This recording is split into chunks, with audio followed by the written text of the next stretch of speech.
사랑하고 축복합니다. 주님의 놀라우신 은혜가 이 밤에 가득 넘치시기를 주님의 이름으로 간절히 기도드립니다. 코로나 사태 점점 더 깊어지고 있습니다. 또 시간이 많이 흘렀죠. 앞으로도 또 얼마나 또 그 시간이 갈지 예측하기 참 힘든, 어렵고 힘겨운 또 삶을 살아가고 있죠. 근데 이 어려운 이 코로나 이 시대에 정말 사람들마다 이 시간을 사용하는 방식이 다 다르겠죠.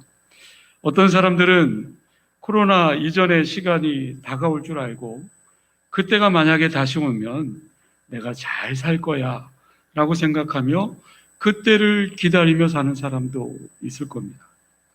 또 다른 사람들은 코로나가 끝나게 되면 아마 전혀 다른 세상이 올 거야. 그때가 오면 나는 이러이러해서 이렇게 더 잘 살 거야. 그때만을 기다리는 사람도 있을 겁니다. 그런데 우리가 잘 아는 마태복음 25장 열처녀 비유죠. 그 열처녀 비유에 미련한 자와 슬기 있는 자의 그 비유가 나오게 되죠. 미련한 자들은 어떤 사람인가? 슬기 있는 자들은 어떤 사람인가? 우리에게 너무나도 구체적으로 말씀하고 계세요. 미련한 자들은 어떤 사람일까요? 등을 가지고 있지만 그 등에 기름이 다 떨어졌습니다. 예비된 기름도 없고 또 그래서 그제서야 기름을 사러 달려나갔지만 돌아와 보니 이미 잔치집 문은 닫혀 있는 겁니다. 그러나 반대로 슬기 있는 사람은 어떤 사람입니까? 지금도 여전히 등불을 밝히고 있고 그 기름이 떨어지면 어떡하나? 아니요. 보충할 수 있는 여분의 기름까지도 가지고 있습니다. 그렇기 때문에 그들은 신랑이 오는 시간이 조금 지체됨에도 불구하고 여전히 불을 밝힐 수 있고 신랑이 왔을 때에도 예비된 그 기름을 넣어서 충분히 그 등불을 밝힐 수 있다. 여러분 그렇습니다. 코로나로 마스크 쓰고 예배를 드리거나 아니면 비대면 예배로 영상으로 예배를 드려야 하지만 어느 곳에 있든지 어떤 상황이든지 지금 내가 할 수 있는 최선의 예배를 드려야 하고 지금 내가 할 수 있는 최선의 헌신이 있어야 합니다. 지금 내가 할 수 있는 최선의 섬김의 자리에 있어야 하고 동시에 지금 아닌 내일을 준비하는 삶, 그것이 오늘을 살아가는 그리스도인들에게 있어서 너무나도 중요한 삶일 겁니다. 오늘 베드로 전서를 보면 이 편지의 저자인 베드로 자신을 1절에 보면 사도 베드로라고 그렇게 소개하고 있습니다. 여기 사도라는 것은 교회를 세우도록 부르심을 받은 자, 당시 모든 교회로부터 인정을 받고 있었다라는 것을 증명하기 위해 사도 베드로라고 그렇게 말하고 있죠. 때문에 이 편지는 베드로가 사도로서의 그 권위를 가지고 아시아의 여러 지방에 흩어져 있는 나그네들에게 편지를 보낸다. 흩어져 있는 나그네. 여러분, 나그네의 삶은 어떤 삶입니까? 나그네는 집이 없어요. 안정되어서 정착하며 그렇게 살아가고 있는 사람들이 아니죠. 때로는 그 나그네를 어렵게 만들 수 있고 고통스럽게 만들 수 있고 박해를 받을 수 있고 이들의 그 안정된 삶으로 말하기에는 너무나도 어려운 마치 나그네와 같은 삶을 살고 있었다. 그 이야기를 오늘 성경에 말씀하고 있는 거겠죠. 누가요? 사도 베드로가. 이 어려운 상황 속에서 이들은 과연 믿음을 어떻게 지키고 어떻게 믿는 자로서의 그 삶을 살아갈 수 있었을까? 흩어져 있는 나그네, 그 인생. 마치 오늘 코로나로 인해서 정말 힘겨운 이 시대, 그리스도인으로 살아가기는 너무나도 어려운 이 시기에 어떻게 믿음을 지켜나갈 수 있으며 어떻게 믿는 자로서의 그 삶을 살아갈 수 있을까? 여기에 대해서 고민하고 또 그것에 대해서 힘들어하고 있는 그 흩어져 있는 나그네들에게 사도 베드로는 이들에게 편지를 써서 너희들은 이러한 시기에 이러한 환경 속에서 이렇게 살아야 된다라는 것을 서신서를 통해서 말씀하고 있는 겁니다. 다시 말해서 어떠한 정체성의 그 본질을 가져야 된다. 베드로는 분명히 오늘 성경에 말씀하고 있습니다. 그래서 오늘 본문 1절에서 11절까지 사도 베드로를 통해서 말씀하시는 내용입니다. 정체성의 본질. 오늘 나에게 나되기 위한 그 정체성. 오늘 나에게 나되게 하기 위한 그 근원이 뭐냐? 그 본질이 뭐냐라는 거죠. 그리스도인다운 그리스도인으로서의 그 삶이 뭐냐? 그 본질이 뭐냐? 오늘 나의 삶을 또 그렇게 만들어내는 그 원동력이 뭐냐라는 것을 분명히 오늘 성경을 통해서 흩어져 있는 나그네들에게 서신서를 통해서 말씀하고 있는 내용이겠죠. 인류를 구원하시기 위해 이 땅에 오신 예수님. 예수님은요, 단순히 병든 자, 가난한 자들만을 고치기 위해서 이 땅에 오신 것이 아니라 요한복음에 보면 자기 선언이라고 말하는데요. 나는 누구누구다. 본질, 정체성, 그 말을 하는 것을 볼 수가 있는데요. 나는 세상의 빛이다. 나는 생명의 떡이다. 나는 선한 목자다. 나는 부활이요 생명이다. 나는 길이요 진리요 생명이다. 나는 참 포도나무다. 나는 양의 문이다. 나는 누구다. 이것이 예수님의 본질이다.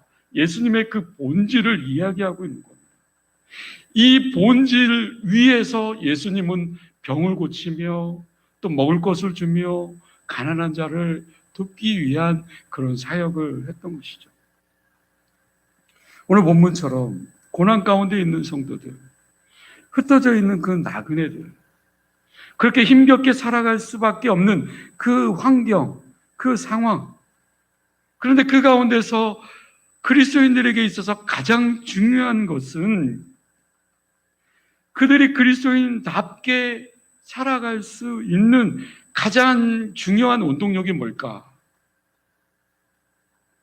세상의 가치의 기준에서 내가 얼마나 재산가인가? 내가 얼마나 친구가 많은가? 내가 세상에 어떤 지위를 가졌는가? 그것이 아니라는 거예요. 그리스도인의 그 본질, 그 정체성, 사도 베드로가 흩어진 나그네들에게 힘겹게 살아가고 있는 그리스도인들에게 그리스도인다운 정체성, 그 본질이 무엇이냐? 그것을 인식하고 똑바로 그것을 바라보며 살아야 된다.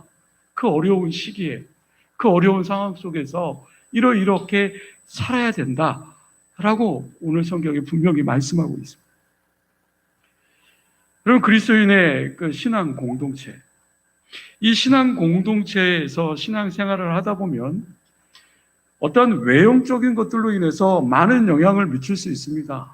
예를 들어서 코로나 이전에 보면 함께 모여서 정말 열심히 봉사를 한다거나 함께 정말 비대면 예배가 아니라 함께 모두가 다 예배하며 하나님 앞에 기도하며 그렇게 할 때 내 자신도 그 신앙 공동체와 더불어서 내가 더 정말 힘을 내어서 봉사해야 되겠다.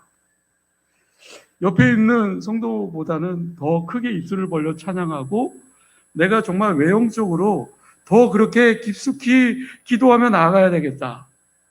또한 이 공동체를 통해서 누군가 그 치유를 경험하게 된다면, 그 사람이 그 기도를 통해서 응답을 받았다고 한다면, 누군가가 그 예배 공동체 안에서 간증을 하고 있을 때 그 간증을 통해서 나에게 정말 은혜가 되어지든지, 이 공동체가 살아서 움직이는 가운데 바로 이 외형적인 것들이 내 신앙생활하는 가운데 큰 영향을 미칠 수 있죠.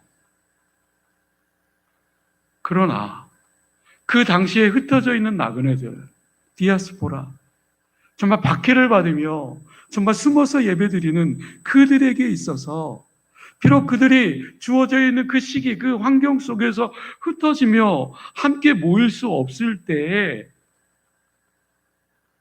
어떤 공동체로서 외형적인 것들이 그들을 붙잡을 수 없다라는 거죠. 그때는 어떠합니까? 그때는 그 본질, 정체성, 그것에 의해서 그들을 움직여 나갈 수 있다는 겁니다. 마찬가지입니다. 코로나로 인해서 정말 힘겹고 어려운 이 시기를 보내고 있지만, 우리가 그 본질을 놓치게 된다면, 우리 그리스도인다운 그 정체성을 놓치게 된다면 우리의 믿음의 끈이 놓쳐질 수도 있고, 우리의 그 신앙을 정말 더 깊숙하게 하나님 앞에 가까이 나아가며 세워가는 데 있어서 조금은 어렵지 않겠습니까? 여러분, 그리스도인의 그 정체성, 그 본질이 나를 지탱하게 할 수 있어야 되고, 이 본질을 통해서 이 어려운 시기에 나를 세워나갈 수 있어야 돼요. 코로나가 이게 한두 시간으로 해결됩니까? 며칠 뿐입니까? 오랜 시간, 언제 끝날지 모르는 이 시간 속에서 버틸 수 있는 힘이 과연 뭘까? 내 안에 흔들리지 않는 그 본질, 그 정체성이 분명히 있어야 된다는 거죠. 오늘 사도 베드로는요, 흩어져 있는 모든 성도들에게, 모두에게 나를 이끌어갈 수 있는 그 본질이 뭐냐? 그것은 바로 우리는 모두가 구원자이다 라는 그 본질, 그 정체성을 분명히 사도 베드로는 흩어져 있는 나그네들에게 선포하고 있습니다. 여러분 어떻습니까? 우리는 모두가 구원받은 자입니다. 믿으십니까? 오늘 보면 3절 중반절에 이렇게 말합니다. 그의 많으신 긍휼대로 예수 그리스도를 죽은 자 가운데서 부활하게 하심으로 말미암아 우리를 거듭나게 하사 산 소망이 있게 하시며, 우리는 구원을 받았고 이 구원으로 말미암아 산 소망을 얻었다. 이것이 그리스도인의 정체성, 구원의 확신이죠. 예수 그리스도가 왜 우리를 구원하셨는가? 구원의 이유, 그 증거가 무엇인가? 구원한 그 동기가 도대체 무엇인가? 그것은 바로 하나님의 무한하신 긍휼하심 때문이다. 사도 베드로는 분명히 3절에 고백하고 있죠. 다시 말하면 그것은 내가 무언가를 잘했기 때문이 아니라는 거죠. 내가 무슨 자격이 있어서가 아니라는 거죠. 내가 여전히 이 땅에서 연약하고 부족하고 허물이 많은 그런 삶을 살고 있지만, 그럼에도 불구하고 하나님께서는 저와 여러분들을 너무나도 사랑하셔서 나를 바로 바라보시며 나를 향하신 정말 한없는 그 사랑 때문에 나를 구원해 주셨다라고 그렇게 말씀하고 있는 거죠. 어떻게 구원하셨습니까? 예수 그리스도는 죽은 자 가운데서 부활하심으로 말미암아 우리에게 구원을 이루게 하셨다. 그 결과 예수님의 그 부활로 말미암아 우리에게 살아있는 소망, 오늘 본문 말씀으로 표현하면 산 소망을 얻게 하였다. 이처럼 얻고 누리게 된 이 산 소망은 영원히 썩지도 않고 더럽지도 않고 새하지도 않는다라고 말씀하고 있죠. 여러분, 땅의 것들 어떻습니까? 썩고 새하고 언젠가는 모두가 다 사라지게 될 겁니다. 한마디로 영원하지 않습니다. 그렇죠? 그러나 우리에게 주신 그 구원, 절대로 썩지 아니하고 더럽히지도 아니하고 새하지도 않는 구원, 그 구원을 우리가 정말 그 구원의 그 본질, 그 정체성을 우리가 붙들고 정말 우리 입술로 고백하며 정말 확신 속에서 이 어려운 이 세상을 이기며 살아가야 될 줄로 믿습니다. 이것이 우리 그리스도인들에겐 너무나도 큰 기쁨이다. 너무나도 중요한 것이다. 왜? 우리 삶의 그는 그 본질이 되어 있기 때문에, 이것 때문에 비록 내가 고난의 자리에 들어간다 할지라도 오늘 사도 베드로는 뭐라고 얘기했습니까? 내가 구원받은 자에게 오히려 그 고난 속에서도 기뻐할 수 있다. 왜요? 나는 구원받은 자이다. 이 구원받았다라는 이 확신이, 이 정체성이 우리를 이끌어 가야 되고 우리를 붙잡을 수 있어야 됩니다.